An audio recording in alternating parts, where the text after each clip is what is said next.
though it's a U and G, and G's hardly ever here. Now it's just gonna be the Gump. U podcast. Well, yeah, I guess so. I don't know. And we're live. Yeah. Okay. Welcome to another episode of the UNG podcast. Yeah, like I just said a minute ago, Gump is not going to be here. He is stuck at work because he has a boring job. Yeah. Anyway, so my host today is fellow local comedian Kaytlyn Hasenuar. Kaytlyn hasenuar. Yeah. Hasenuar. Hasenuar. Yeah. It's just, I like as in you have an R. Yeah, my name ends with an R. It has an R. You know, it really looks like hasenuar. Hasenuar. You know, like It sounds like if I made like a really cheap champagne. Yeah, that's what I say, Hasenuar. like pignon noir or whatever. Pignon. Like hasenuar. Like, that's why I was like, kind of sounds kind of bougie. Like, do you remember those old shows where they used to be like that real British proper accent? Where the guy was like, "Oh, in this area, the lifestyle was like lifestyle is rich and famous or something like that." Isn't that a Good Charlotte song? I don't know. Pretty sure that is. Good Charlotte. Why would I know anything about Good Charlotte? They suck. I'm sorry, if you were like an emo kid back in the early 2000s, you knew Good Charlotte. It's fine. No, I don't got you. I'm on her team now. But This is what happens when I have more women than men on the podcast. I get outnumbered quickly. oh yeah, that's our agenda totally. If we can corner all the men one by one, we will bring them back down to size. Yeah. But Well, I mean, sometimes we need it. But yeah, no, everyone fucks up my name, and it's like the most annoying thing about doing comedy is like going to a new open mic and having to find the host and be like, hey, just so you're not nervous, Yeah. this is how you say my name. Why don't you just put has an And R? Because even when I like put that or like I tell them that, I'm like, it's super easy, just say it like this. It's like that throws them off even more because they'll look at the spelling again and back to what I wrote, and then they come up with like in their own mind like a medium between that, and then I get like has an hour a lot, and it's like, I mean, has an hour is not far off from. it's not, and I'll accept it. Has I an don't hour. usually try to correct them on stage. I'm just like, cool, that's me. Let's go with it. So, I don't know. But that's why I kind of shortened my name up. That's why I just go with Rudy Ramsey. yeah. It's just easier. I mean, I've thought about just going by Kaytlyn, like Kaytlyn the comedian, or Kaytlyn H, something like that. Yeah. But No, you should just go like something way off, like Hasselhoff. no, because I got Kaytlyn made fun of in Hasselhoff. middle school so bad about that. It was like, What's wrong with being a Hasselhoff? have you though? seen Hasselhoff's music video? Yes, like, I have. yeah. But no one aspires to be He that is now. so popular in outside of America. But Oh, in what, Germany or something? Like, yeah, they love him. I mean, He is a big thing in like the UK area and whatnot. He's when I a get some big jokes thing. down for like German audiences, then yeah, I'll go by Kaytlyn Hasselhoff, and I will just blow up in Germany. Probably, yeah, Yeah. just do that. Even though I flunked fuck out of America, I'm gonna go do comedy everywhere else. right. It's like couldn't make it in the biggest comedy scene in the world, but let's go to Germany. I know like comedians go to places like that, but it's like, to me it's like,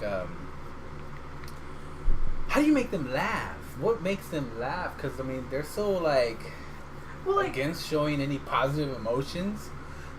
It seems like a lot of times people just go to other places and still make fun of like American politics. It's like that's what we can all agree about. America's fucked up, and then you come from America and you're like, you guys, firsthand experience, America's fucked up, and they love it. They just eat it up really quick. So I guess I'm not sure. Maybe one day we'll get on that level. yeah, or they're just making fun of you if you try to be one of those comedians that like learns the language so that you can do comedy in that language, and then they're just like laughing because they're like, they have no idea what they're saying right now. Like, they're pronouncing everything wrong.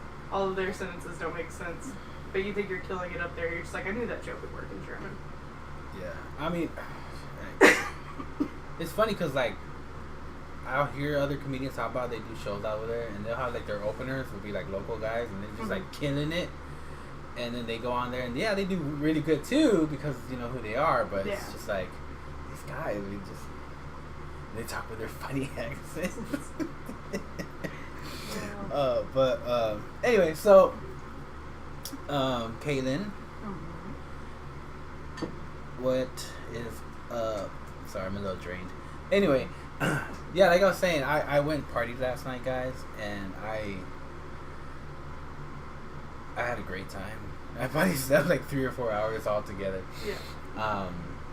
So I'm a little off today, but it's alright. It's my own fault. I knew what I had to do today, and I didn't get to go to the Pride Parade like I wanted to. There's a Pride Parade? Yeah, I was in Dallas. Oh man, I missed that. I thought it was closer to Halloween usually. I really don't know when it is. Oh, well. But that sucks. I just know because my friends will tell me about it, and I had a friend who was selling Jello shots over there. She's trying to get like a Jello shot business going on. Just Jello shots? Yeah, but she makes like super fancy Jello shots. Yeah, like pineapple upside down cake kind of stuff going on. Have you never had a pineapple upside down cake Jello shot? Well, I'm not that big on the Jello shot scene, so I'm pretty sure other people have heard about it. It's a pretty cool scene. You should get up to date with it. Jello shot, yeah. Yeah. The Jello shot scene, man. It's blown up here in Texas, guys. I honestly... You heard it here first. Right. Jello shot sales go through the roof. They sell them at, where is it? Strip bars? No, it's a chain restaurant. Me and my boyfriend went, like Chili's. Chili's has Jello shots, and they come in. Yeah, they come in like the little plastic cup and top and everything. Yeah. They bring it to your table. They're like $1 each. But I'm like, why am I ordering Jello shots at a Chili's? Like, I feel like I'm in someone's like living room right now while their parents are out of town. And then they're gonna bring me like a little high school party. Jello shots, and all the girls go, yeah. I noticed that one thing though. If you can go up to a group of girls with Jello shots, they'll be like, hell yeah, and next you know, you're like, yeah, talking to one of them. The last time I did like Jello shots with a group of people though, like it was a dude who came up and he was like, Jello shots, and we're all like, yeah, and we start doing them, but then I see him watching all of us individually to see how we got the Jello shot out of it, because there's 2 ways to do it. You either do the scoop with your finger and then pop it in, or some girls do the tongue and then they loosen it with their tongue kind of thing. Yeah. And then for the rest of the night, he was going up to the one girl who did that with just like more Jello shots for her. Yeah, that's a good observation for that guy. Right, like but we used to joke around about stuff like that too. I mean, yeah. But okay, here's the thing with her Jello shots, which are cool. She made rainbow Jello shots for the Pride Parade. But the way she makes it, she kind of coats the cup before, so that it's easier, it slides out. But she has a trick, which I don't know. I didn't do the Jello shot last time. My brother did, and he fucked it up because he's a dumbass. But she did it perfectly. Well, I mean, he was here regardless. It's his fault for not being. What she did, like she turned it upside down and pinched it. Did something, and it got stuck to the lid. And when she took the cup off, it was just all on the lid, and she just ate it like that. It's really cool. And then because it's a rainbow, it kind of has layers. Yeah. So she could like eat half of it and then eat the other half. You didn't have to eat the whole thing at one time. Oh, like the layers kind of peeled off? It kind of just like, because you know it's a different color, so it's so she was selling those at Pride. She made 700 and she sold them all. Yeah. So I was like, that's cool. I mean, I was shitting on Chili's having Jello shots, but me and my boyfriend ordered the Jello shots, so it's not a bad business to be into.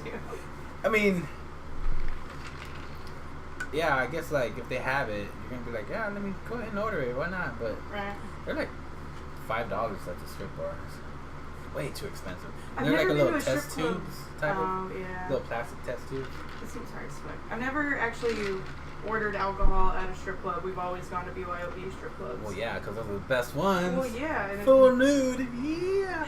And then the first time we went, we had like a handle of Crown. And we went in there, and then like a whole bunch of girls came up to us, and we're all talking. And I was like, "Oh, these girls are so nice, so popular." Duh, duh. And then once the handle was gone, they all disappeared. And I was like, "Oh, they didn't actually like us. They wanted our crown." Yeah, that's like a big thing. If you go to the strip bar, you have to take the right alcohol to get their attention, kind of, a little bit. Yeah, you can't walk in there with like a handle of Mohawk vodka and be like, "Yeah, ladies, a little let's bit go." of Schmedka vodka. No, they don't want none of that cheap shit. But you know, whatever. Shit happens. I haven't been to strip bar in so long, surprisingly. Yeah. But maybe one day I'll go back. Who knows? You should try to get on the Laugh and Ash show that they do at Stilettos. I was told to do that one time. The one time I was gonna do it, the guy canceled for some reason. Yeah. And then I haven't seen the guy since. I forget his name. We'll figure it out later. I know M. White works a lot with him, and I think Danny J does too. Yeah, I mean, I'm terrible with names. I've done 2 shows there. I should really know. Yeah, you don't even know my name. Yeah, Oscar. Nice. Oh man, I'm surprised you didn't bring your roadie with you, Anthony. Oh, I love Anthony though. I don't know if I would have just like randomly invited him to like a podcast because he's not the most talkative fellow most of the time. Mm-hmm. So I feel like he would just be the guy in the background, the head nod, just like yep, this is what's going on. Yeah, so. but yeah, he gets on stage and he tells funny jokes. Oh yeah, he does. He's really honing that whole awkward style of comedy, but he's really good at it. So yeah. He's just. I mean, he's being himself. So yeah, but like it works. Even if you're being yourself on stage, like you still have to learn how to be yourself on stage, rather than just like how you are off stage kind of thing. But he's a funny little dude. I love that kid. He's cool. I probably heard him say like 3 things off stage. Yeah. Probably. I mean, once you kind of warm up to him, like, he's still not that talkative. Like, on the car rides anywhere for open mics, I'm the one talking a whole bunch, and then he'll say, like, he'll literally just give me topics. He'll be like, hey, have you seen this movie? And I'll be like, yeah, that movie. And he'll be like, all right, you're done talking. Have you seen this show? And he's just like, I know what she's going to talk about, so I don't have to talk. So you just say whatever you until you're done, and then he'll be like, bring up the next topic. Mm-hmm. What about this? Yeah. What's your opinion on juices? Don't get me started about the juice. But, him and Carrie are like, we're the 3 that drive around everywhere, so. Carrie Cool Trip. Mm-hmm. Carrie, I need to have Carrie on. Oh my god. Carrie talks. He talks about the strangest things. And he's so anything he's somewhat interested in, he's so passionate about it, and he will have 10 stories to tell you about everything. It's great. Yeah, I want to have him on. I was gonna have him on too, but he was all like, "Oh, well, how we could find a ride over here?" And I was just like, I don't know. Whatever works for you, just get over here somehow." Yeah, see, that one would have been an easy one if you wanted to have like an extra guest with me. Mm-hmm. Anytime Carrie needs a ride somewhere, I try to be the one that drives him. Like, okay, well, he needs it. Next time when I try to have him on, maybe you want to come with him. Yeah. And then we'll do one again. Like, I don't mind having you on right away. It doesn't matter to me, but. Oh, you haven't already been turned off by this conversation? Just like, note to self. Never bring Kaytlyn on again. No. Not by herself, at least, guys. Oh, yeah. She's putting me to sleep. What? I tried to say something and it wasn't coming out, so I was like, it almost came out as dildo, and I was just like, don't say that, bring it back. Like, just stop. Just stop, and I couldn't, I was just like. I thought you were going to say, like, gone diddly on. Gone diddly on. That would have been better, but gone diddly doo. I do this thing if I mess up talking, like, I try to reset what I'm saying by like making weird robot noises, like boop boop beep doop, and I'm just like, don't do that. It's so weird to everyone else. You do that? Yeah. I've never heard you do that before. I mean, I try not to. I think I might have actually. Probably. Yeah. Anyway, so have you had any cool shows lately? Like any big ones? The last show I did, I do like convenient comedy over in Denton. I did the 6-piece comedy deal that Wes Corwin hosts. And then this coming Saturday, I'm going to do the showcase, the Butch Lord showcase in Dallas. Oh. Or not Saturday, Sunday. Yeah. Are tickets still available to that one? Oh, it's on Sunday. I don't know if I can go. Yeah. I can't go. I have Cortez coming on, actually. Okay, yeah. Which, I hope he's not on there, because he told me he was going to be able to do it. Cortez. I don't think so. I have the flyer with everyone's names on it. We can look at it afterwards just to make sure he hasn't double booked himself. Yeah, I mean, if it happens, I'll just find somebody else, but I'd like to know ahead of time. Yeah. But, yeah, that's the next show I've got coming up, and then hopefully get on some festivals. Have you been on those before, the Butch Lord?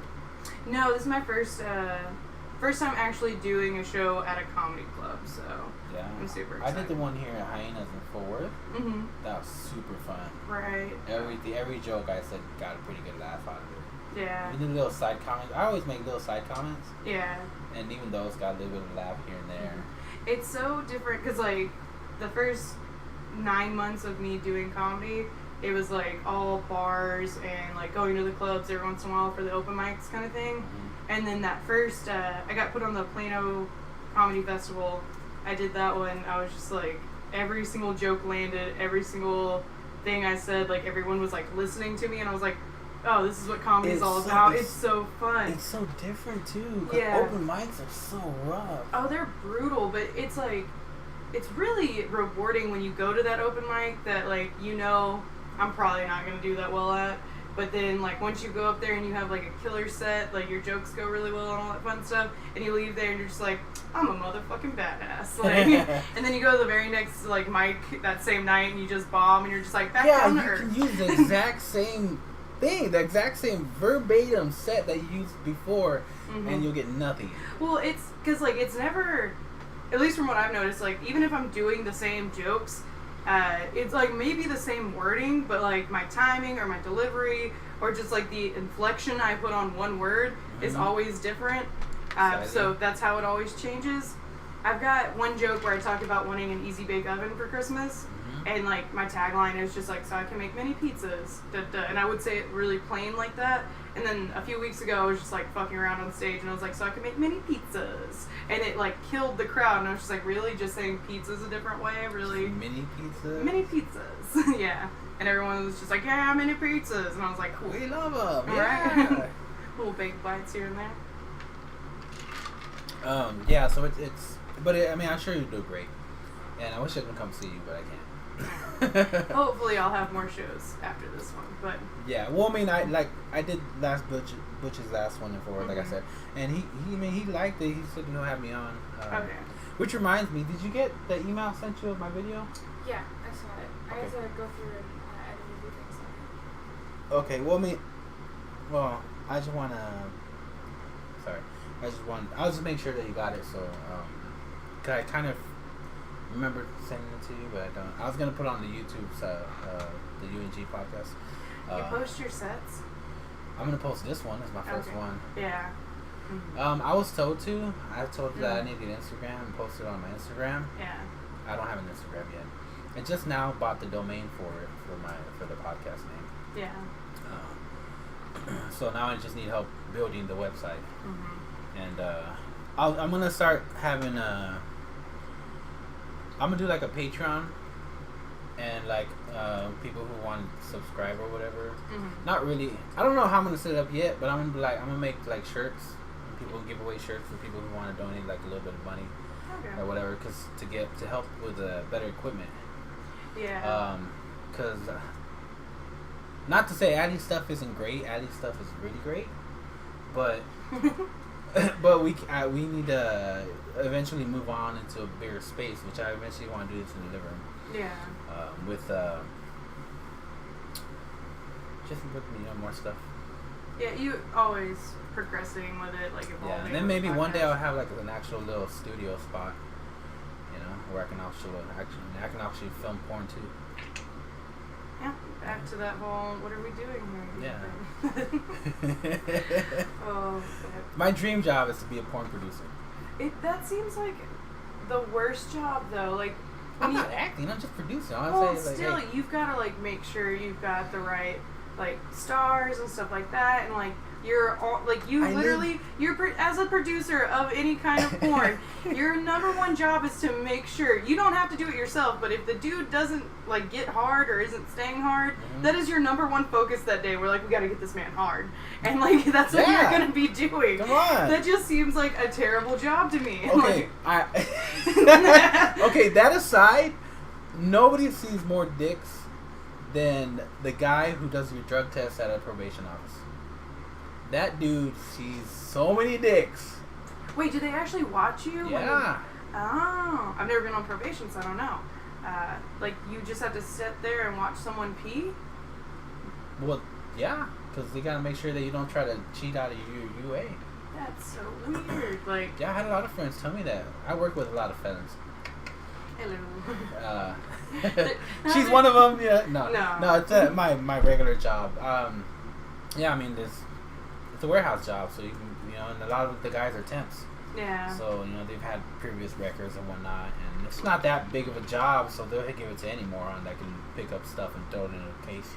It's just kind of bullshit with the whole, like, if you're a felon or if you've been convicted of a crime and shit like that, you basically, after you get out of jail, after you've served your time, you're going to have to be working some of the shittiest jobs for the rest of your life. Yeah. And it's... Unless you, become an entrepreneur about something, but... Yeah. How many great ideas can there be nowadays? What's left? How many great ideas are left? It's not that you have to, come up with your own great idea. Like, it could be an idea that's already out there and you take it and you make it better kind of thing. Mm-hmm. But honestly, how many people does that work for in... I don't know. Yeah. Maybe one in, 2 million? Yeah, so... But I'm not for the whole, if you've got a record, they won't... What I don't like is that they don't let you, vote. That's the biggest, I believe in that whole, the only reason that's a thing is because of, racial issues, and it's, because we do jail more, black men on average than anyone else, and so then once they get out, it's and then we strip you of your voice in this country, which is only voting, and so it's a way of keeping them from being any kind of cause of change, because it's oh, you got caught with weed, now we're gonna say you're a felon, and now you can't vote. There you go. Yeah, and then now you can't be I can't say that I want a better school district or better thing for my area. Yeah, and it's always the stupidest shit. It's drug charges or things of that nature. But then if you look on the other side of the spectrum, probably the worst side of the spectrum, it's people that are on, what is it called? Not the sex list. That's not. The sex list? Sexual predators and stuff like that. Oh, sex offenders. Yeah, sex offenders. That's what it is. Not the sex list. But it's they don't get shit. Most people who can get convicted of sexual crimes only spend maybe a couple months in jail. Yeah. And then they're off scot-free, and they get to, you've got to put your name on a list, and it's how often did you check the list of people living around here that are sex offenders? Yeah. Yeah, so it's nothing really happens to them. They can't work at a school, which thank God, but we could do so much more to teach. Hey, some of those kids can be taught a lot by... No, oh, no. Your screen goes black. This podcast is shut down. No, what they did, they just turned to Catholicism, and there we go. That fixes everything. No. No, the Catholic Church doesn't help? No, I mean, the Catholic Church is probably the worst part of it. Let's keep the children out of it. I say you shouldn't be able to be Catholic till you're 22. So you're not cute anymore? Oh, a lot of guys will get out of there quick. Oh, Lord. But we're just joking, guys. These are jokes. Definitely. Catholics are great people. I mean... Jews, on the other hand, no, they're great people, too. There's always bad and good people in every single group you look at. Let's go. Oh, yeah, definitely. I'll pull the Trump side of it. There's good people on both sides. No, he said there's bad people on both sides. They say bad? Yeah, he said I thought you said there was No, they're hard. They're. I don't know. Yeah, they're bad people on both sides. Oh, either way. Both sides. Yeah, both sides. There's the cream of the crop, and then there's the shitty ones that we don't want to talk about, right? Yes, the ones that don't ever get fertilized. But I feel like it's a trickle down too, though, like what you were saying a minute ago, where okay, you do have these people who got jailed and taken their rights taken away because they get a felon for drug charges or whatever, and then they start procreating and they have kids and they're like, well, who cares about voting? It doesn't even do anything because it was taken away from them, and then they end up having children and they teach them their beliefs of saying, none of that does anything anyway. So then you just get more and more people not caring about voting. Well, yeah, and because my parents were never convicted of anything, they still have their rights to vote, but neither my mom or my dad have ever voted in any kind of election whatsoever. And my mom says, because it's not going to cause any change. It's never going to help anything. Why isn't that taught more in school? Why don't they discuss that? They talk about it slowly, but do you really remember anything being taught about how it works? They basically they boil it down to you get the right to vote when you turn 18. They make you go to gym class more than they do about politics. And I feel like when they have those mock elections in your schools, when there's a presidential election, everyone votes and then they see which which president like gets voted for at that school kind of thing. They're so stupid. They're so stupid, but at the same time, if they're going to keep doing those, the way they should do it is where at the beginning of the school year, when you're like signing up for classes or like your first day of class, you should have to register to vote. And so then you like have to sign a card, send it in, and then you get your like the thing they send you in the mail when you actually register to vote. They should give that to you in class one day, and then you've got to hold on to it. And then the day of voting, you should have to bring your like school ID and your voter card, and like teach you how to find where you need to go vote because you're an 8th grader. It's like 8th graders are going to vote here. Teach you how to find out how to do all this stuff in your school. So then by the time you're 18, it's like when I turned 18 and I wanted to vote, I was like, what do I do? Where do I go? How does this work? I knew I registered to vote at the DMV, but like, where was my voting station? Like, when could I go? What did I need to bring with me? I didn't know any of that shit. And my parents were much help because they didn't vote in anything. But I asked my government teacher at school, and he was just like, just call ahead of time, they'll tell you. And I'm like, you're my government teacher. Like, tell me what the fuck to do. And me and him never got along, though, because we were on opposite sides of the aisle. I feel like government teachers just, like, lost their soul to care anymore. Like, I grew up in Texas, and, like, at my school, our government, all of our history and government, all those teachers were also coaches. So they were only doing it so they could coach at that school. They didn't give two fucks about their subject. Isn't that, are all schools like that? Because I remember my math teacher was also the basketball coach. It kind of seems like the teachers are the less... I mean, they were not less, but I would just say they don't. I don't know, they just don't really care about what they're teaching as long as they get to the sport aspect.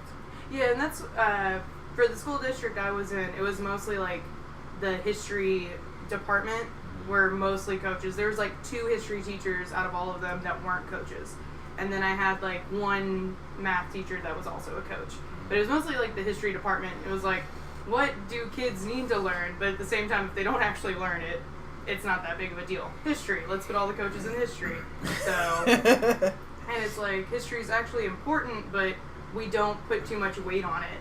And so schools don't really care about it, and most people, honestly, once they get out of school, they're like, I hate history. And it's like, why? I don't know. Yeah. I mean, it's very interesting, though. I mean, I think history is one of those things that you don't appreciate till you, like, get later in life, and you're just like, I don't know, you're just like, what am I doing with my life? And then you're like, let's see what other people did with let's see their what life. let's put the, you know, Netflix has really put history documentaries, has like put like kind of put them out there more. People are like watching more history documentaries because of Netflix. The weirdest thing that kind of got me, I was always into history in like high school and stuff, but it was because I was that weird kid that was always really into true crime and stuff. What, you? What? No. Yeah. Doesn't surprise anyone when I say that.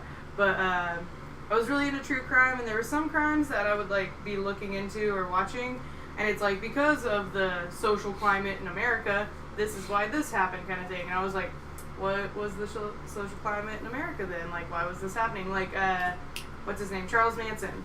Like, if you just look at what he did just by itself, it kind of doesn't make sense, but once you get into the history of what was going on around him in America when he started going fucking batshit crazy and collecting all these people, it kind of makes a little bit more sense. It's like, there's a huge change going on in that time, and he kind of latched onto it, and he's like, I want to change it this way. Let's go murder some people. And what was it? Was he like, what do you mean, what was like the environment? Was it because of like where they started idealizing celebrities more? Yeah, it was like... It's like a pop culture type of thing, wasn't it? It kind of was. He kind of saw that, like, people in pop culture were changing America for, like, evil kind of thing, when you read some of the stuff about him. Kind of like the Kardashians did. I'm pretty sure if Charles Manson happened today, he'd be going after Kardashians. Like, oh my god, I mean, not to go off topic and say that they're horrible people. They're really smart at what they did. But man, did they freaking change the way girls from like ages 12 to like 16 think. Really? Yeah. You think so? Okay. I think that, and like also I also saw it with the 16 and pregnant. Girls started idealizing getting pregnant. I feel differently about that, because if you look at statistics about 16 and pregnant, when the show is being aired, like the first time it's aired of a new episode, in like population groups of teenagers that were watching it, if you looked into like their Google searches and stuff like that, they were looking up more things about sex ed, because they're not learning it at school. So it's like, okay, this chick who is fighting with her baby daddy every day has to deal with a 1-year-old now by herself. Like, how did she get there? And I don't want to live this life, kind of thing. Because no one on 16 and pregnant or Teen Mom or any of that stuff you watch now, 90% of people probably do not want to be like them, because they show majority the worst aspects of their lives of being a mom. So you look at their Google searches of people watching these shows, and they're looking up how do you get pregnant, like how to stop getting pregnant, what birth control is the most effective, when do condoms not work, things like that. So I believe that show is fucking brain rotting and stupid, but at the same time, the audience that it caters to, teenagers, they'll actually take what they're watching and they'll ask questions about it, and they're not going to ask their parents and stuff like that, so they go to Google and like look up shit that way. And it's like teen pregnancy, I don't know whether or not it's going up or down. The last thing I read, it said it was going down in some areas of the country, and they did that comparatively to like viewership of that show, and it's like that show was highly viewed and teen pregnancy has gone down. Now was this women that were doing the Googling or guys? Because if I was a guy and I was watching, I'd be like, hell no, I'm not getting anybody It could have been both. I mean, the guys, like, fuck that. Yeah, like, how do you get a girl pregnant? Like, because a lot of dudes don't know. Like, there's a lot of myths around sex and stuff that, like, when you're in high school, I remember a girl coming up to me asking me, like, she's like, does the jumping jacks thing actually work? And I was like, stupid. I was like, what do you mean? She's like, if you do jumping jacks after you have sex, the sperm will just fall out of you. And I was just like, no, that's not how it works at all. And her face got so white. I was like, bitch, like, you just did jumping jacks after having sex, and now you think you're pregnant. Like, it's, but no one in school teaches you that, like, these things are stupid. Like, yeah, they don't teach that no more, huh?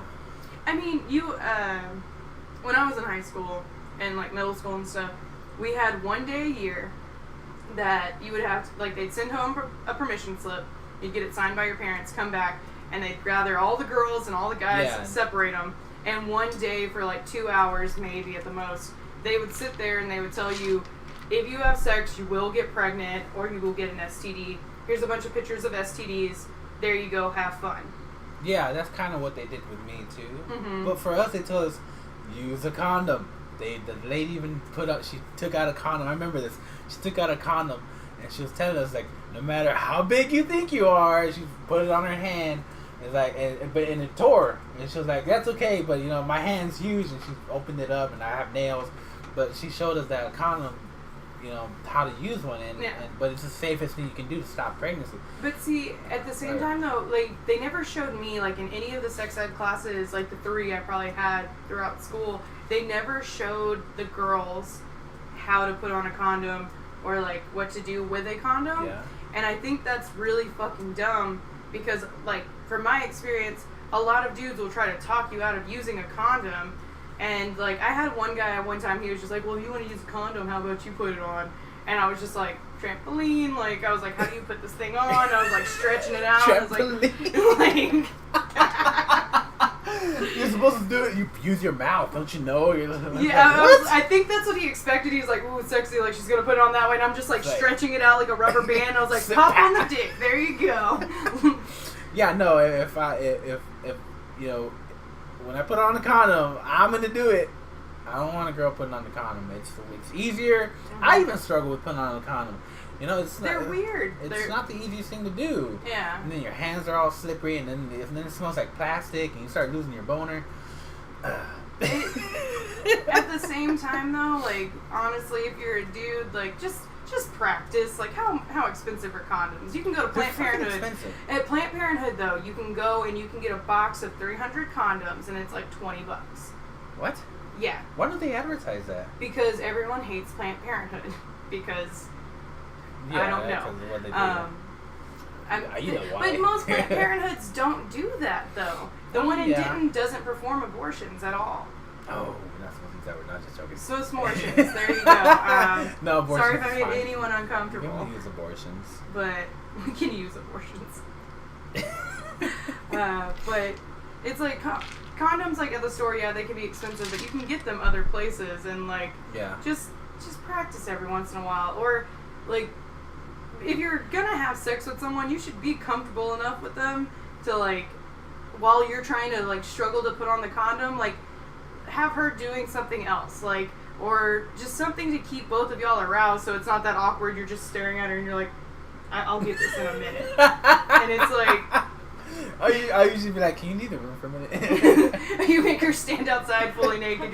Your roommates are just like, y'all are having sex? Got it. Ready? You have a little belt. But how do we even get into this topic? I don't know, Teen but pregnancy. teen pregnancies and whatnot. Which it is down, by the way. I looked it up. It's out of every 1,000 adolescent females, it's 20 kids are getting pregnant. So it is down. That's good. Yeah, so. Oh, but before that, we were talking about Kardashians and Manson. Yeah. Oh, wow, we've really jumped around here. But I mean. Yeah, I don't know. I don't feel like I watch Keeping Up with the Kardashians every once in a while. Yeah. And I guess I didn't really get into them until I was like older teen. And I see that everyone hates them, but at the same time, it's like, it's just a group of females, like famous females, doing whatever they want. If you don't like them, don't look at them. And if you do, you're not rich like them, so don't try to act like them. No. So. I should be nice on camera. It's gonna annoy the fuck out of people. Yeah. But I'm out of water, so fuck them.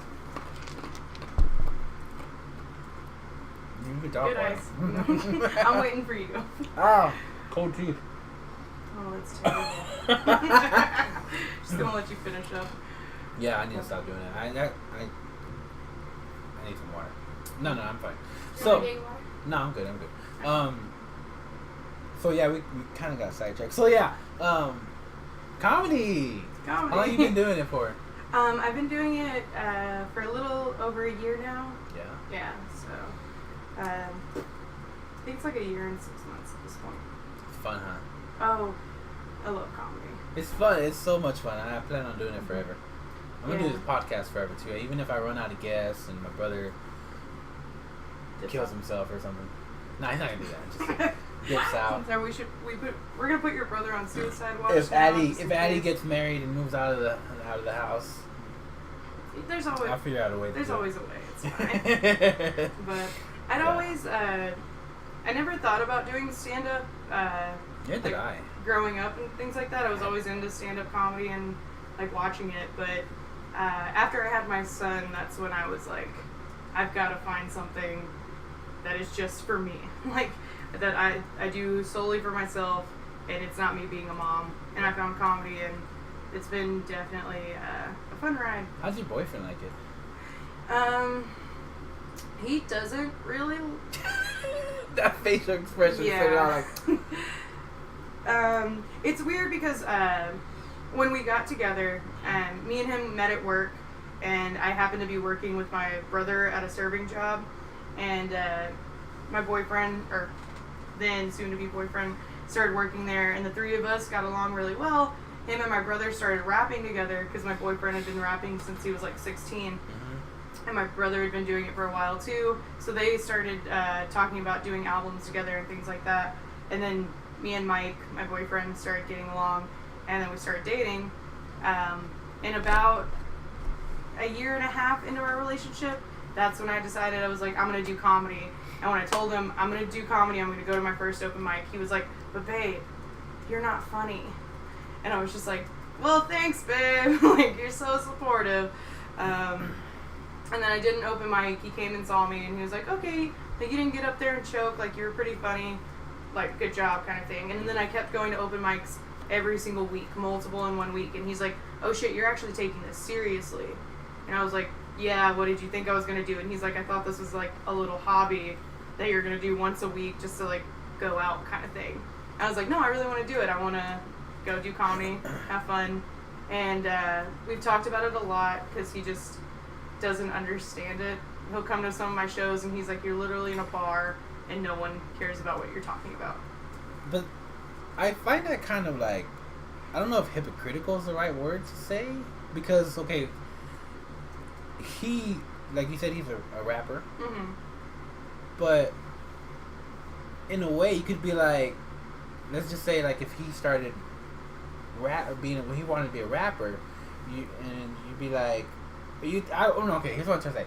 I would feel like he would understand more because he wants to do something that you don't know whether or not it's gonna land or not, because you have to put in work to do it. Yeah. To be a good rapper, you have to put in work. Well, to be a good comedian, you have to put in work. Yeah, the thing that I kind of understand about, though, with him and me is that when I met him, I knew that, like, he did that. He did, like, he rapped and, like, did shows and stuff like that. Him and my brother started doing it together.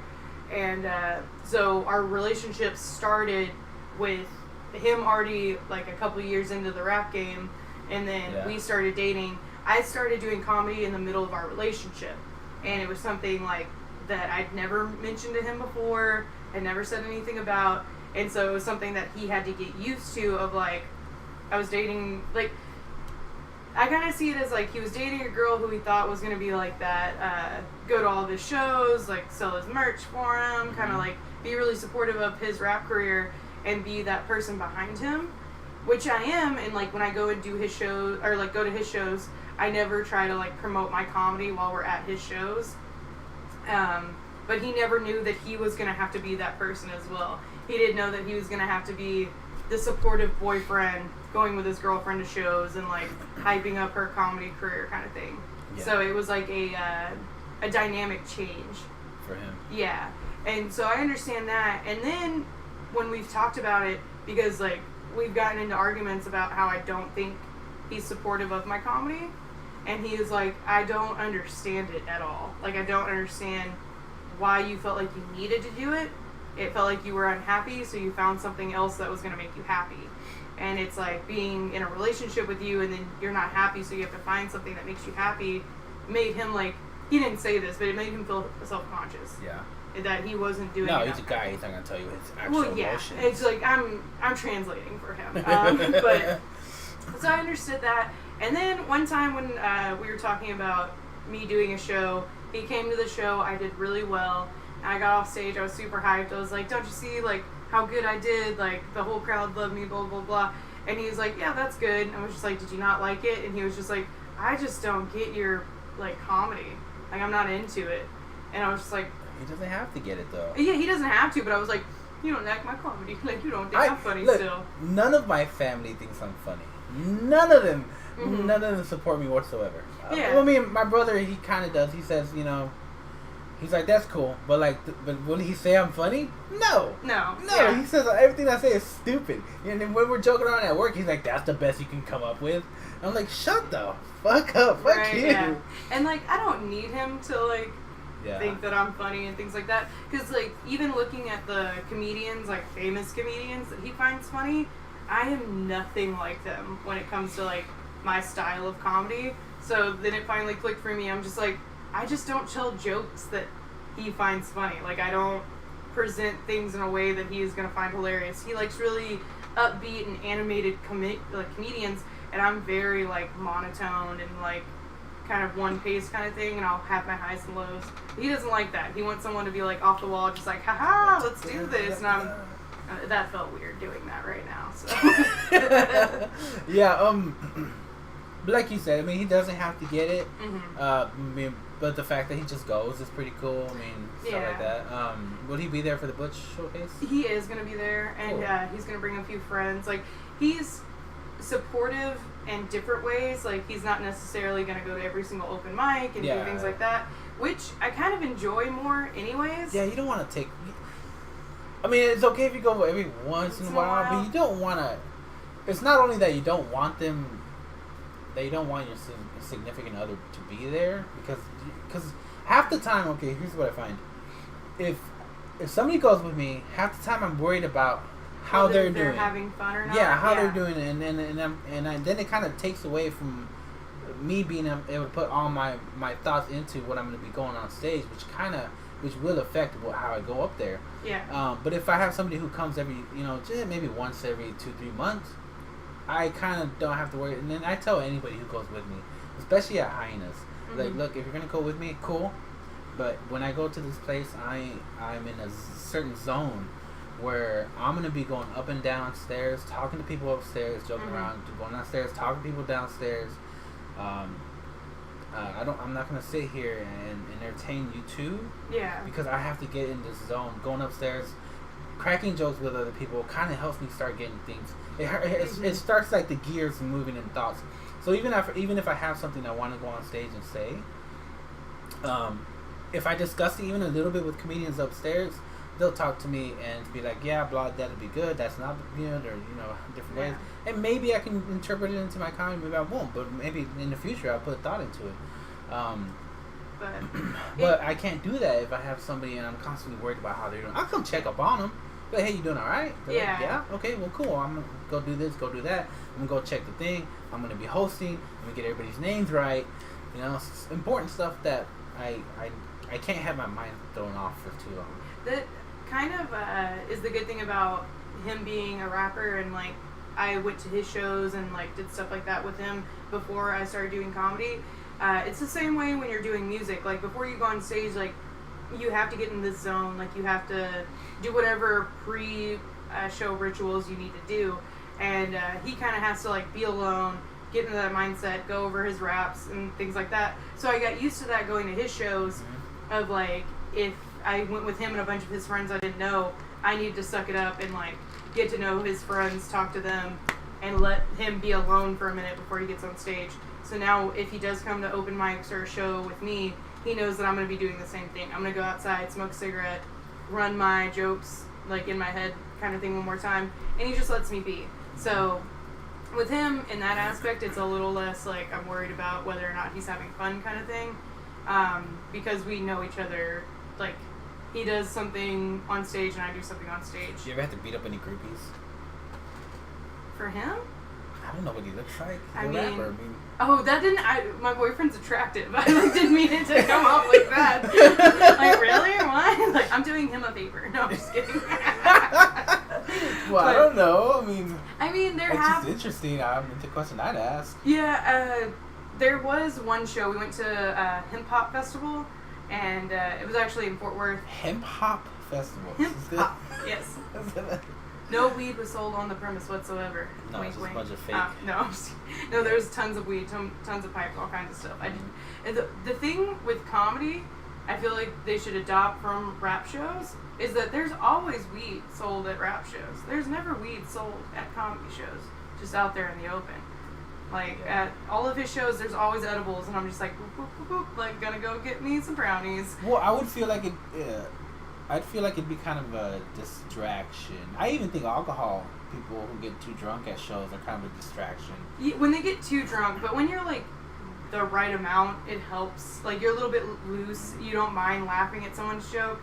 That's why it's kind of hard when you have things in like taco shops or stuff like that where people aren't drinking. They're like really like tight buttholes. They're just like, I'm not gonna laugh at this joke even though I find it funny. It's the alcohol helps loosen people up. But once you're like 7 or 8 drinks in, then you're just like, I could be funny too. So we had a guy like that last Thursday. Were you there last Thursday? Yes, at Hyenas? Yeah. Yeah, it was at Hyenas on Thursday. Do you remember that little short dude? He was like pretty drunk. He came walking to the stage a couple times. Oh, I heard about him. Yeah. He was like, I gotta tell some jokes. And they're like, well, who was it? Matt McLahookie? McLahone. He like tore into the guy. Like, man, it's like, well, I'm trying to fucking do some stage. What? Mm-hmm. Like, you gonna come out of the closet? Which one of you guys makes out with the other? Which one's the bitch? Oh Lord. Man, I love Matt. Matt is so hilarious. Matt is he's a great guy to talk to off stage and on the stage. He's fucking hilarious. But yeah. And I love comedians that can like take a heckler like that and just like attack them so well, because I cannot do that at all. If someone's heckling me, I'm just like, oh sir, I'm sorry. Like, I'll tell this next joke. I've never been heckled. I want to be heckled. See, I don't think you should wish that on yourself. I do. I want it. No. Yeah. No. Yes. Okay. I gotta feel the experience. I can't be babied my whole comedy career. With heckling, there are two things that's gonna happen. If you feed into the heckler and like you're gonna go after them, you gotta be so good and you've gotta fucking slay them so hard that everyone in the crowd's just like, yeah, bitch, like you gotta talk during their set, you gotta put in your place. But if you let the heckler win, you have lost all credibility. If you're 2 minutes into your set, try to go after the heckler won, you have lost that last 3 minutes of your open mic because everyone's like, you're a bitch, man. Like, well, then maybe that heckler should start doing comedy. Right? No, because like you fed them everything they're coming off of with, but true, but I'd like to learn from it though. I mean, if that did happen to me, I'd need to learn from it. And be okay, this is what can happen, and it's gonna happen. I just wouldn't wish it upon yourself. I would let it happen so far in the future where you're really good, like you've honed your craft a little bit, and then you get put in that position. But I know, but I like putting myself in awkward situations. Like I wanted to bomb, like seriously bomb. And I finally bombed at improv. Oh, it was so bad. But I loved it. And then I bombed ever since then. Oh, see, you wished it on yourself. No, but I don't have a problem with it. I enjoy it. I enjoy the awkwardness. And that first time I bombed, like, really hard was the worst experience of my life, probably. I don't know why. I went up on stage and I was super nervous. And I started talking. And it was like word vomit. I had a 5-minute set planned out, and I just spilled it all in like a minute and a half. And I asked the host, I was like, hey, how much time do I have left? And they're like, 3.5 minutes. And I was just like, the fuck? And I stood up there just staring at everyone, tried to tell another joke. And then I looked at him and I was just like, Joe, I can't do this anymore. Put the mic back in the stand and like gathered up my shit really fast and tried to run out the door. And then, you know Quentin J? Yeah. Okay, there's like the first. I do. Yeah, he does like the hillbilly character, which is named Quentin J. His name's Mike actually, but he does a character on stage. I'd never seen him before. He was going up right after me. I'm grabbing my purse, just throwing shit in there, trying to get out of this place. He goes up and he's just like, that young lady that was just on stage, I'd fuck her. And I just looked at him like, don't pull like more attention to me right now. Like I can't handle this. And I went outside and just like fiercely smoked a cigarette. I was like, this could never happen again. And then it happened again. And I was just like, okay, it's not as bad as the first time. Yeah. It's really just, if it doesn't work, it doesn't work. I mean, what can you do about it? Just go off and do it. I bombed at improv. I kind of always bomb at improv because their crowd is so rough. At Arlington Improv? Yeah. And then I bombed a few times at Twilight. Oh my god, Twilight is like my spot that I could go with jokes that I have been working on and that I know are set, and I will go up there and it's just crickets. For some reason, yeah, Twilight's room is like, I don't know why, I know why because I'm not that good at comedy yet, but like, I never do good at Twilight. Oh, like, well, every time I go up there's just like 3 people and one of them's the host and the bartender. Mm-hmm. And the lady who makes the sandwiches. Oh yeah, she's cool. And this is the dumbest reason why I'm always nervous at Twilight. Mana, who hosts the mic, like I think she's fucking hilarious. I saw her probably a week or 2 into me doing comedy, and I was just like, she's cool as fuck. I like her. She is cool. Yeah. And so anytime I go to her mic, I'm like, I want to be really funny, so she thinks I'm funny. And then I bomb, and I'm just like, she thinks I'm a terrible comedian, and I'm probably. When I honestly think about it, I'm like, she probably doesn't even remember who I am. Yeah, I mean, is she, even if when I do bad, I mean, she still says, good job. I never hear her put down. Oh, yeah, just as long as you don't, personally attack her. I saw some guy personally attack her. Really? Yeah, I don't know what he was thinking. He went up there and he was all like, you know what, something, redheads, and, I don't even know she's a redhead, and he started cracking down, and she was like, that's it, get off the man. He was like, blah, blah, and he said a couple other jokes, and people were like, boo, and like, he's like, I went to the patio, and I was like, I'm not watching this. No. And then I just saw him come out, and he was like walking with his head all down, and I was just like, oh, man, why would you shit on the host? Why would you shit on the host, and a host that is probably 10 times better at comedy than you are? Yeah. Like, get the fuck out of here with that. I don't know. I don't know what people think sometimes. I feel like some people, when they start comedy, Like, I'm like a year and a half in, and I still, like, and I'm, like, still uncomfortable saying I'm a comedian, and, like, I never try to say I'm better than anyone else, like, in comedy, because I know that I'm still learning how to do comedy. And there's some people who start, and they're, like, 3 weeks in, and they're like, I got this comedy thing down. I'm golden. And it's like, how? Yeah. Like, how do you think that? Like, what gave you the right to have such a big head about your comedy? I don't know. Okay, here's what I see. I see people who, they have, like, their first set, and it's a good set. And it's funny, but then, where do they go from there? They don't have, after that, they don't really have anything else, and they rely going on that. They rely using that the whole time. It's like, can you really do that for 6 whole months?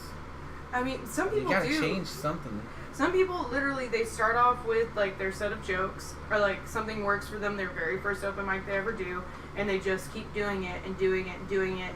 And it's like they're 6 months in, they're still doing the same jokes or the same story or whatever they're doing. They haven't changed anything about it, and it's like, that's not how this works. Like, you can tell the same jokes over and over again as long as you're trying to make them better, but it's like, you can't just, like, verbatim repeat something at every single mic you do. Like, you've got to try something new, or you've got to try to make that set you did better. Yeah. Yeah, and I mean, I'm not sure. I mean, if it works, cool, but, like, how long can you live off of that? yeah. Like, you gotta keep, like, I'll, like, do the same thing for maybe about 3 weeks. But then again, I don't go to as many open mics as you do. I go to probably 3 a week. I mean, I don't, how many do I do a week? You do a lot. I do... You do 4 on Tuesday. I try to on Tuesdays if I'm at DCH, which I don't get on there a lot, but try to do as many on Tuesday. I go out on Thursdays sometimes, and then Sundays. But there's comedians who go out every single night of the week, and they go to multiple mics each night they go out, kind of thing. Yeah. And it's because, like, I want to keep getting better, and, like, I want to make something out of this kind of thing. And it's cool if you do comedy just as, like, a hobby, and, like, you go to 1 or 2 open mics a week and you're just doing it for fun. But at the same time, if, like, you want to take it really seriously, in my opinion, you've got to think of it as, like you can't take 2 or 3 weeks off in between. Like, you got to keep honing it, and you got to keep doing. I don't do that. Yeah. I don't take any days off. Mm-hmm. I mean, no. I don't take any weeks off. No. Yeah. I took last Tuesday off from improv, but I was there at Hyenas on Thursday. Mm-hmm. And kind of what I've messed around with how, like, I do jokes and things like that. Like, 1 week of open mics, I do the same joke every single, like, night that I go out, kind of thing, and try to make them better, try to do something different with them. And then I switched it around a few weeks ago, and if I was going to multiple mics in that one night, I would do one set at one mic and then do a different set at the other mic, just to, like, try out different bits in between. And that wasn't working as well because it was like, well, now I've got 2 things I've got to critique on. And so if you just kind of work on a set, like, maybe for a week at a time at those mics you're going to, and then the next week you try something different, and then go back to the ones you did 2 weeks earlier, it sometimes helps with that whole, you're not telling the same jokes so much that you get sick of them yourself. And you see different you see the same comedians at a lot of the open mics you go to. So if 1 week you're doing one set of jokes and the next week you come with, like, a new set, then when you get those genuine laughs from comedians, which are really hard to get, you're just like, okay, that joke works, just find something else to follow it. Unless you go in front of Micah. Micah. I love Micah, but I can't take any of his laughs serious. I take his laughs seriously, like, because I've seen him sit there through someone's set, and he does not give pity laughs. He honestly gives, like, I thought that was funny, man, keep on doing it, laughs. And so, like, when I tell a joke and he's heard it for the first time and he laughs at it, I'm just like, cool, that's a keeper, like, I can do it. Yeah. A little, like, because he will laugh at more jokes more often than some comedians. There's some comedians out there who, if they give a full laugh where I can hear them, I was like, that's comedy gold, I can keep that. It's done well, because they will be those comedians who are straight-faced staring at you during your entire set that the rest of the room is laughing at, but they're just like, You hacky motherfucker. Get off the stage. I'm pretty bad at laughing Mm-hmm. when I see comedians. And I don't know, I don't want to give off like that asshole-ish type. So instead of laughing, I kind of just smile and I do a light clap. Mm-hmm. Because I really don't laugh out loud half the time. Yeah. But I did think it's funny, but people just stare at me sometimes. I kind of have the same problem. Like, I laugh out loud at people's sets a lot of the times because I don't like my own laugh. So if I'm the only person laughing, or it's like a really quiet room or something, I don't want everyone else to hear my laugh, so I won't laugh. But I try to find like a comedian, if I really genuinely like their joke, to go find them after they've gotten off stage to let them know, like, hey, I really liked your set tonight. And I try not to be that person who every single comedian I see be like, good set, everyone did a good set. Because we all know... Everyone did a good set. Yeah. We all know that we didn't all do a good set. No. And we know when someone comes up to us, they're like, nice set, man. It's just like, you either didn't hear my set, or you're just trying to be nice right now. Because you know you had a shitty set, but that person's still telling you, good set, to like make you feel better. And it doesn't really help at all when you get a good set after you've had a really shitty set. I don't genuinely try to tell people that they had a bad set, but I'll be like, rough crowd, man. That's kind of a, like, I don't know how to say it, man. I just don't know how to say. If they ask, if they point out the fact that they had a bad set, or like they come up to me and they're just like, yeah, I really thought those jokes were gonna work, then I'll be like, oh, well, from my point of view, what you could have done, or like what might have been funnier could have been this kind of thing, and let them know that way. But I'll never go up to someone, like, seek them out and be like, you had a really shitty set tonight, let's work on it. It's like, they probably don't want me to come up to them right now. And so I don't never really try to give anybody advice on comedy, because like I always say, like, who am I to give advice? yeah, I don't feel like I'm seasoned enough to give advice yet. But if somebody particularly asks me for my opinion, it's a whole different thing. Yeah. Like, I'll give you I had this one guy, he asked me he's like, hey, what do you think about my set? And I started telling him, like, this part, this is funny, but, you're doing something that, could be better. Like, let's just say you're doing a Macho Man impression. Why would you do the Macho Man snap into a Slim Jim part? Anybody does that. If you're going to do a Macho Man impression, do it like something that's like way off. Like maybe Macho Man's at the store trying to buy baby food and he doesn't know what his baby eats. Yeah. Stuff with that, like. And then he was all like, I know, but I wasn't asking, or he was like, I didn't ask for something. I was like, you just asked me for my opinion. Yeah.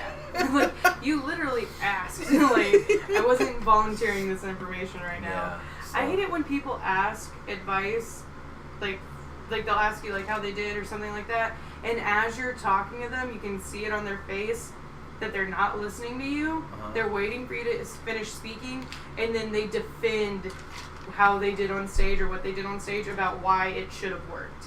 And it's like, yeah, I understand why when you wrote that joke and when you brought it up on stage, you knew why it should have worked, but it didn't.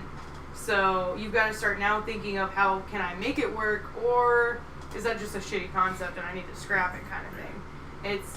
It's cool to have a talk out, but it's like, don't completely blame it on like, this is a really good concept, everyone else just doesn't get it. Yeah. It's like, well, then it's not a good concept to bring on stage because nobody's that's the main thing never you gonna want. get it. Yeah, it's like you want everyone to get it. The main part of comedy is like you want to tell a joke that the crowd gets. And you can have your deep jokes or like your smart jokes and things like that as long as they work. If they don't work, they don't work. Fix it or scrap it. And there's just some people out there that think like, well, I'm smarter than the crowd and that's why they don't get it. And I'm just like, I'm gonna punch you in the face. Like, well, then you should be like a public speaker. Yeah, or do something. Yeah, go talk to a bunch of morons who pay like $20 for this seminar because they're like, I need somebody to tell me what to do. I could sell houses. God, I work at a hotel and we have those seminars at our hotel all the time. They must be horrible. Oh, they're brutal. god awful. The speakers are so into what they're doing. They have to have the like room designed a certain way and like all of this stuff, and they're always super needy. And then like I'll ask them like, oh, the people that are coming today, like, why are they coming? And it's like, well, they paid us $1,000 online to take this class, and then we're going to give them this notebook afterwards. And it's up to them to take our teachings and make money. And it's like, so you're a scam. And it's like, no, we're not a scam. Like, if people listen to the book, then they'll get it. And I'm just right. Yeah, I was like, you made them pay $1,000 for a notebook. Were you a preacher at one point in your life? You're right. God, and they're so like animated and jumpy, and I'm not like super high energy, and I'm just like. I feel like those people were the ones that failed at being a televangelist. Is that the right word? Televangelist. The people who like they do like the church like really big groups of church. They do it on TV, and like they get all these. And like they got all these people to donate all these kinds of money, like that one guy who wants a brand new $1 million jet plane. Yeah. Like, cause God wants me to be closer to Him. It's like, but like those type of people are the ones that kind of failed at that. Yeah. And like the church aspect, so they become these people to do it and like buy houses. Yeah, I'll show you how to buy houses. Well, how many homes do you have? Oh, just one. Yeah. I just need one. It's ridiculous how many people like pay into pyramid schemes and stuff like that, and they'll use celebrities on their billboards and like flyers and stuff.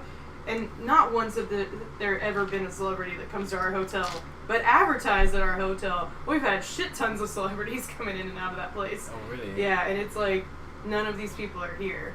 And then you see people walking out pissed off because they paid money to meet the couple from Flipping Hassle. Oh, the couple from. Whatever it's called, like they flip houses and. I don't know, but she's hot. That's all I know about that show. I mean, yeah, you have to have a pretty woman for people to watch. Yeah. But it was advertised that they were going to be there, and then people were pissed off that they didn't get to meet them, and it's like they taught me directly. Now I'm going to teach you, and it's like, yep, you paid so much money to take this class, and then we gave you sandwiches afterwards. Sandwiches, that's what it's all about. You gotta have good sandwiches. It's about that good ham sandwich. But I was thinking, like, that's interesting that, you know, you're getting your comedy lifestyle up, and then your boyfriend's a rapper. Mm-hmm. And it'd be crazy. You guys have, like, this crazy duo. You guys should have your own podcast. The rapper and the comic. I don't know. I've thought about, like, different aspects of that, and it's like we keep those parts of our lives so separate because that's us being our own people. Mm-hmm. And like once we intertwine them, it's just gonna be like, oh, it's Kaytlyn and Mike, they're the couple that rap and do comedy together. And it's like, that's not what we want. I want to be Kaytlyn the comedian, he wants to be Mike the rapper, and I don't want to be Mike's girlfriend, and he doesn't want to be Kaytlyn's boyfriend. Yeah. So it's like two separate lanes. I thought about doing a podcast with like one of my friends before and like things like that, but never have thought about bringing my boyfriend into the fold.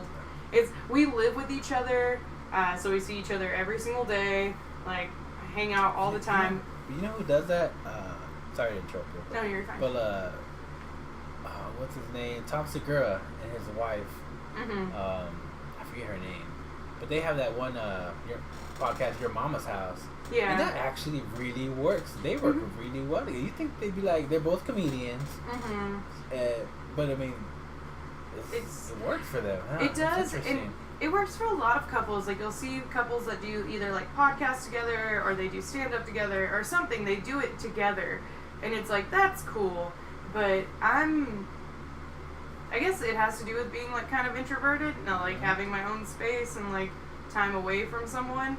And it's so, like us living with each other and us been dating like 3 years now, it's like I don't need to add you into another part of my life. Like the first year and a half of us dating, we worked with each other, we moved in with each other shortly after that, and then I went to like all of the shows, and it's like we gotta have some time apart. We gotta have some time away from each other. Well, it could be like, you know, comic versus rapper type of style. You guys just sit there and shit talk about each other. Who has it harder, comedians or rappers? Yeah. Well, I mean, I definitely don't think. I don't know. People say comedy's would be harder. I mean, I guess because I'm in it, I think it that way because you can have pretty shitty rap, but good beats. Yeah. Mm-hmm. I go to their shows, and even if like the mic is really shitty, the sound system's super trash, it's like everyone in the crowd is still into it because they're like, music's happening. I'm into it. It's never like you're on stage and people are like, she's telling jokes, I'm into it. It's like you have to win them over real hard. That's why I think it would be a little bit harder. Yeah. I think comedy would be harder. Mm-hmm. And sorry, I was gonna say go ahead. the weird thing about seeing a lot of different rappers in this area from my boyfriend is like on stage you have to go up and you have to memorize your jokes and you have to memorize the set that you're gonna do or have some kind of concept you're going around. There are rappers that will go on stage and they just play their song and they rap over their own verses. So if they stop or they forget words, it's still playing in the background. The verse still goes. And they could just stand up there and be like, yeah, and like be the hype man to their own song because they don't have to memorize their own words. Mm-hmm. Like my brother and my boyfriend don't do that. They actually like cut out the verses of the songs, have like a different mix for it. But there's some people that are literally up there and they're just like banging their head to their own music and I'm like, the fuck are you doing up there? Just like sell your CD and go on with it. Like why would you do a show and not actually rap? I've never been to a rap venue like that. Yeah, you think you can get me some tickets or something? Whatever. I don't know. To the next show they yeah, do? Yeah. Definitely come to their next show. I'd love to go. I love black women. I know that they have a show coming up, but I'm a terrible girlfriend and I don't know when it is. Yeah, so I know that they have like an album they're doing the final mixes on right now, and that they're both about to release separate albums because my brother and boyfriend just put out an album called White Man Can't Rap, and it's all the songs are them together, and so now they're going to do 2 separate albums where it's just them by themselves, and then they're going to do another album together, and they always do shows together and stuff. So having to keep up with both my brother and my boyfriend making music and dropping songs and having shows, I'm just like, y'all just remind me like 2 days before and I'll show up to your show. But I'll definitely let you know the next time I got a show. Okay, cool. 9:30 sound okay, Allie? Okay, we'll stop at 9:30. I did have one other topic that I wanted to bring up. Have you had any kind of issues with doing comedy and, you know, as far as like the female being a woman, like the woman's point of view of it? I mean, yeah, not a lot. It really hasn't been that big of a deal. I can remember the very first showcase I got put on. I was at a little bar in Denton, and he asked me, like the host of the show asked me to jump on last minute. And I was like, yeah, sure, I'd love to do a show. And he's like, cool, I don't have any females in the lineup. I need a girl. And I was just like, I could have been any female comedian that walked in here right now. You just found the first chick to like jump on. I was like, whatever, I get stage time, I'll take it. But is that a bad thing, or is that like, you know what? I guess it's. And the way that he put it, I kind of took it as like a bad thing. I see. Yeah. But like guys who host shows or like book venues and things like that, when they actively look at female comedians because they want to make sure that they're booking ladies onto comedy, I guess that's fine. But at the same time, it should just be like if you're a good comic or you're not. It's not you're a good female comedian. Like your gender shouldn't be part of it at all. Is like my opinion of it. But like he booked me on there because he wanted to have a girl in the showcase. And it's like his intentions were kind of good, I guess. But then right before he brought me up, he was like, all right, our next comedian coming to the stage, she's our only female on the lineup tonight. Don't worry, she's funny. Kaytlyn Hasenuar. So like he had to emphasize the fact that you're... Yeah, he like pointed out that I was a woman and then had to reassure the crowd, like, don't worry, she's funny. It's like not one of the other guys going up that night did you tell the crowd, like, don't worry, they're funny. You could have just been like, this next comedian, super funny, Kaytlyn Hasenuar. And it wouldn't have been... Yeah. Yeah, it was like, you had to bring up that was a girl, and then you had to, like, point out the fact that people are not going to think I'm funny just because I'm a woman. And, like, I've heard different... That already can put thoughts in people's minds about what they want to hear. It's like, that's just a shitty way to bring up anyone. Like, even if I was to bring up a dude and be like, don't worry, he's funny. Oh, here comes Rudy Ramsey. He's Mexican, but no worry. He's funny. He's funny, and his English is actually understandable. Yeah, it's like, it's a shitty way to bring up anyone. It's like, it's a stupid way of doing it. And then also, I've heard comedians outside of open mics and things like that having the debate whether or not females are funny. And it's like, oh man, that's such a stupid argument because that just goes from person to person. yeah. I mean, there's tons of guys that even a few that we see that I don't believe are funny. Yeah, there's tons of dudes But out there. I'm not gonna sit there.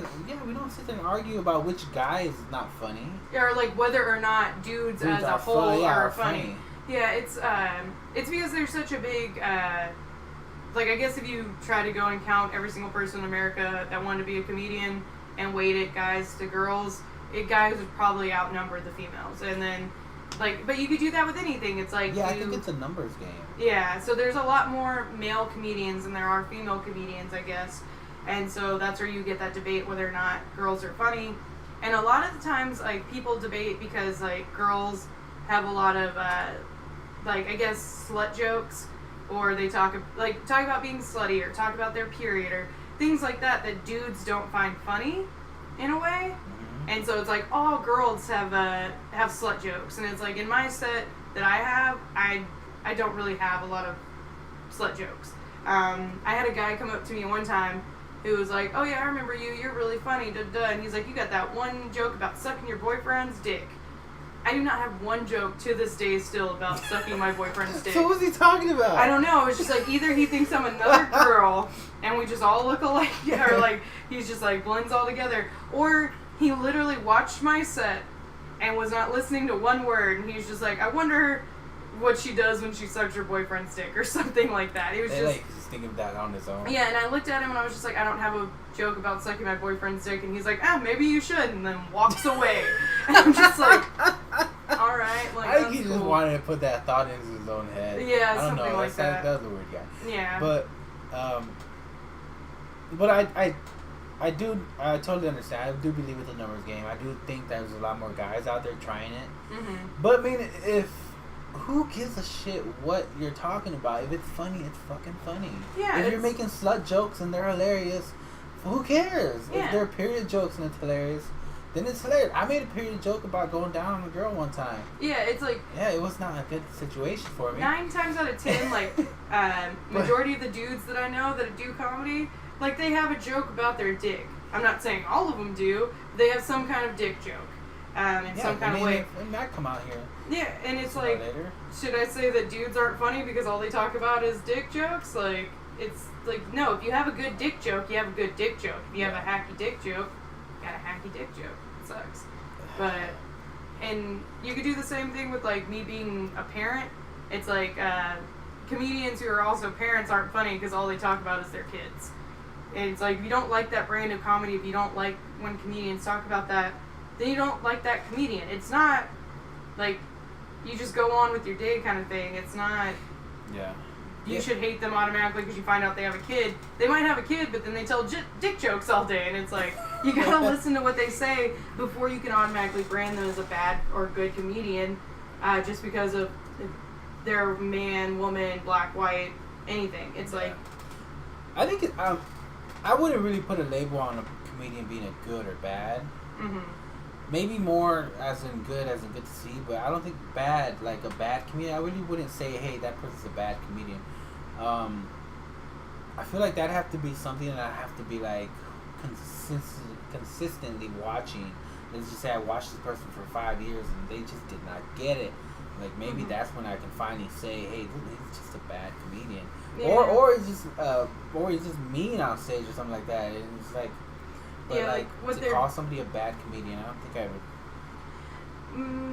would. It's hard for me. I mean, I'm pretty sure I will sooner or later, but because like I still feel like that I'm pretty green or like new into comedy, so I try not to judge people because it's like there's probably a lot of people out there that don't think I'm a good comedian, and it's like because I'm still working on my style of comedy.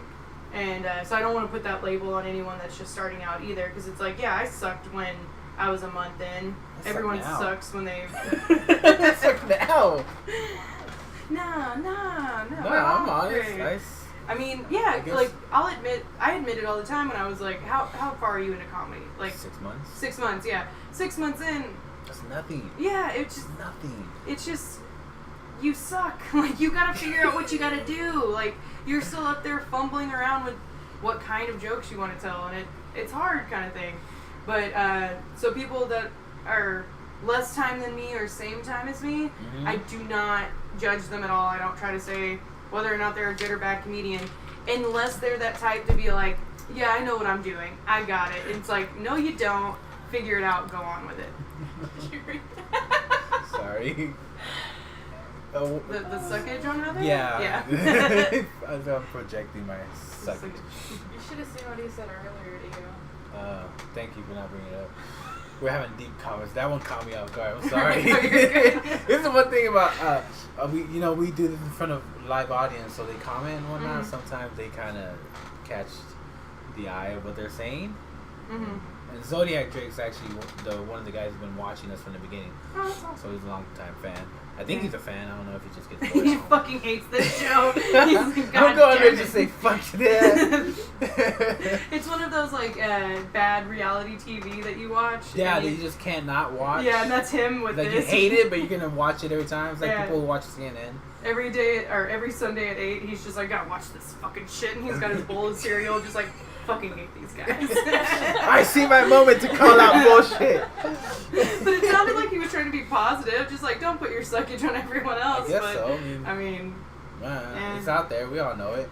Like, do you believe that stigma that they say that, like, as far as, like, comedians, like, you don't hit your stride until, like, 10 years into it? Definitely.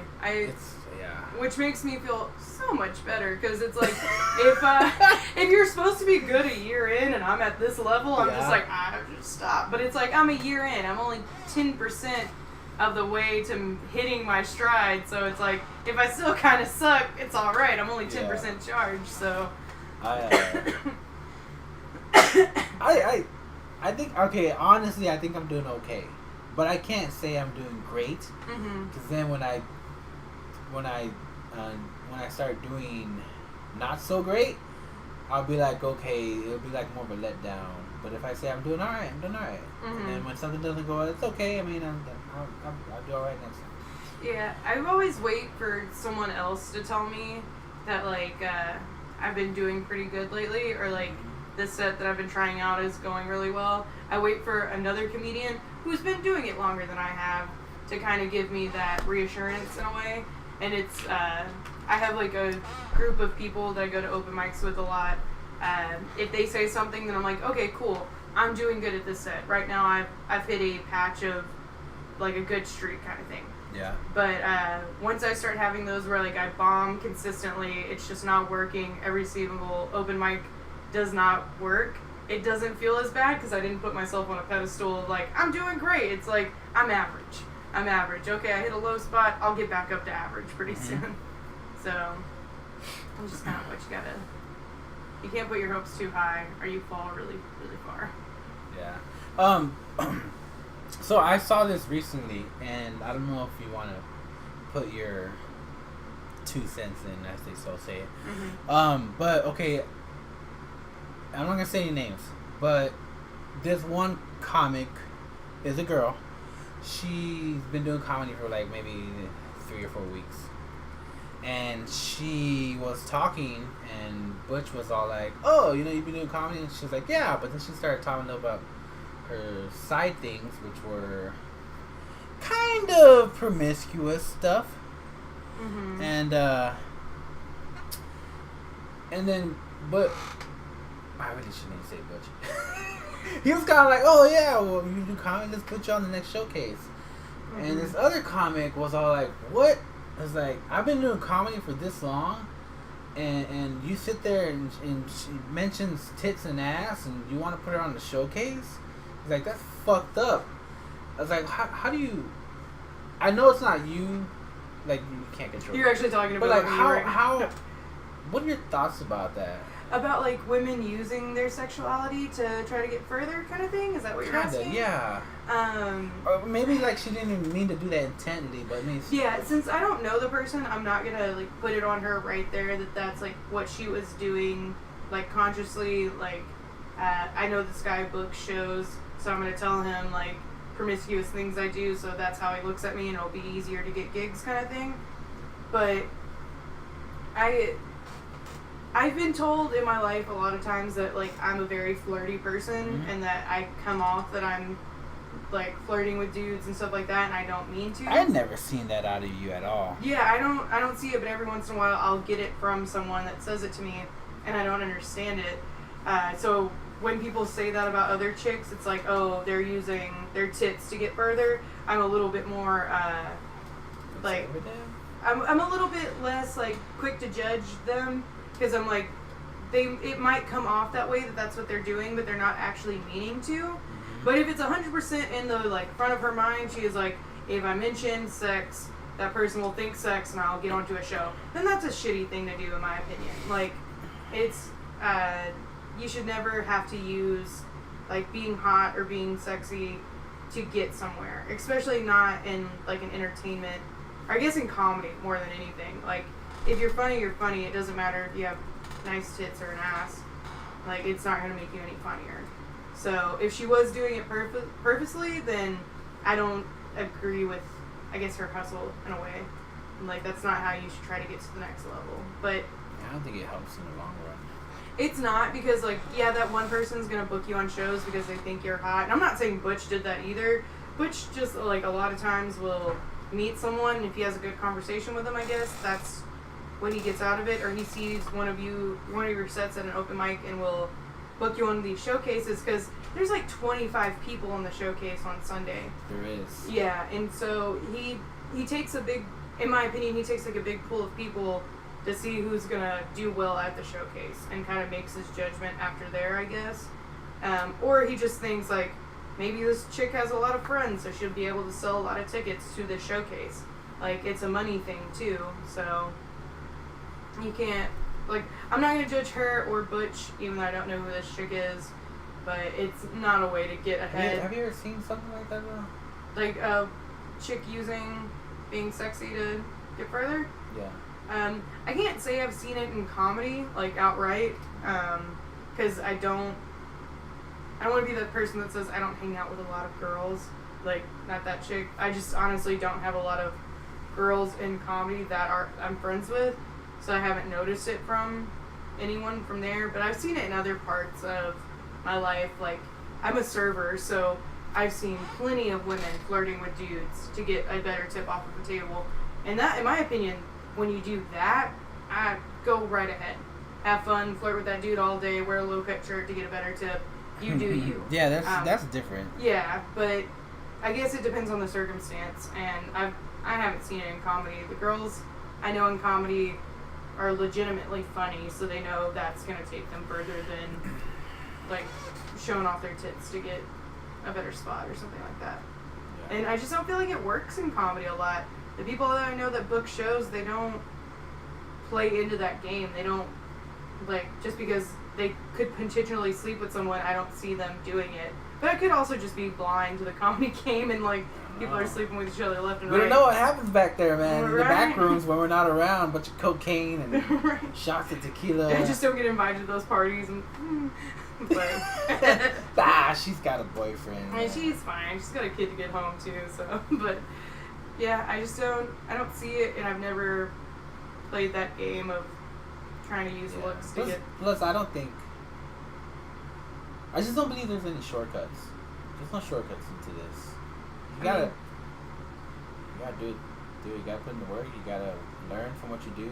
It's like equal parts like putting in the work, having really good luck, because 9 times out of 10, like, you just have to be doing really well one night and have someone see you, and then it leads to something better. Yeah. So you've got to have the luck, the talent, and everything else. Trying to skip over working on it and having the talent by, like, what she did kind of thing, it's not going to help in the long run. She's not going to go any further than where she did, and she probably will get knocked back down to square one if that's what she was doing consciously. She could just be a really good comedian who started off 3 weeks in, and we're just jealous because we weren't that good at 3 weeks. Who knows? But, little jealousy coming out. Anyway, with that, I think we'll call an end. Well, I know we will, because I said we'd have a certain time for it. Yeah. Thank you, everybody who stayed and watched, even though it's only like 10 people or 3 people or 2 people. Who cares? Whatever. That's fine. Thank you for Kaytlyn. Hasenuar. Now I know how to pronounce the show how to pronounce your name if I'm ever hosting. Yeah. Thank you, Allie, for helping me run the boards and keeping you guys company. Next week we will have Cortez. Sorry, good comedian Cortez, my fellow Hispanic. He's my fellow Puerto Rican. You know, he called me Puerto Rican. Oh. Now everybody thinks I'm Puerto Rican. Oh, You're not Puerto Rican? dun dun dun. I don't know. Maybe I don't know my New father. conspiracy theory. I don't You're know my actually father. Puerto Rican. I could be Puerto Rican. I could be Dominican. And it's kind of hard when you don't know half of your lineage. Yeah, I want to try that 23andMe one day. Don't do that. That's a whole fucking. Conspiracy. Sorry, I'm really into conspiracy theories. What? Yeah. Oh, we'll have to talk about conspiracy theories next time you come on. Definitely. I love conspiracy. My brother loves conspiracy too. Mm-hmm. I have a few of my own that I've concocted over the years. But with that said, I don't know what else to say besides thank you for. Oh yeah. Check out our social media. Check out our Twitter, UNG. I also have our. Okay. Check out check out Kaytlyn's Facebook. You can add her on Facebook, and then I'm pretty sure she posts her shows and whatnot on there. I don't know how to spell her name. Can you spell it out for? It's a KATLYNN, and then hasenuar is HASENAUER. There we go. There you go. Hasenuar. Add me on Facebook. Okay. Well, real quick, we'll stop there, and then we'll do for anybody who wants to help us out with the donations or whatever. You can always donate to the Twitch, right? You can donate to Twitch or what? No, through PayPal. What PayPal? It's not set up yet. Oh, well, there's no point in talking about PayPal if I don't have a PayPal. I have a PayPal. I just haven't set it up yet, huh? Yeah, I mean, you can say the email. It is. What about my email? The PayPal email. The one that's on the piece of paper. Oh, my PayPal email. You do have it on here. Why not? Why? Oh, does that come on here too? Automatically? No. No, because I have to do it through Streamlabs, but. So for the PayPal, you say UNG Odyssey at gmail.com. That's it. How's that a PayPal? I've never used PayPal. I've never used PayPal. I don't know.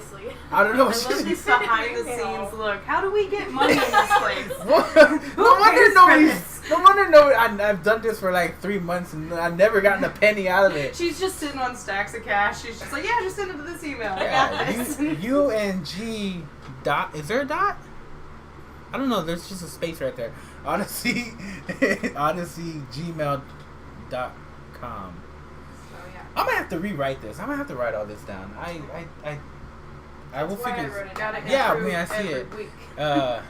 We have been doing this for free, and which I don't have a problem. I'm not doing this to make money, but I sure wouldn't mind buying a couple extra stuff. Like I do want headsets. Cause I think headsets help with people when we have a group of people, so where you can hear each other and you don't talk over each other. Yeah. And some people tend to have those side conversations. It's like, hey, stop doing it. Come on. But get whatever. A ruler, like a nun, just slap them with a hand. Knuckles. Invest in a ruler. Let's get it on Yes, let's invest in the ruler. Is you guys can donate so $2.99. And remember that movie Chucky, Child's Play 2, where he killed a lady with a ruler? That's so stupid. I love Chucky. Don't talk shit about Chucky. They're gonna make a TV show about Chucky. Oh and my I'm so goodness, happy. no! Anyway, we're gonna end right with that. No Chucky talk this time. Love Chucky. I like the first two. After that, it got ridiculous. Yeah. Anyway, thank you guys. Thanks everybody for watching. Bye. And we are done.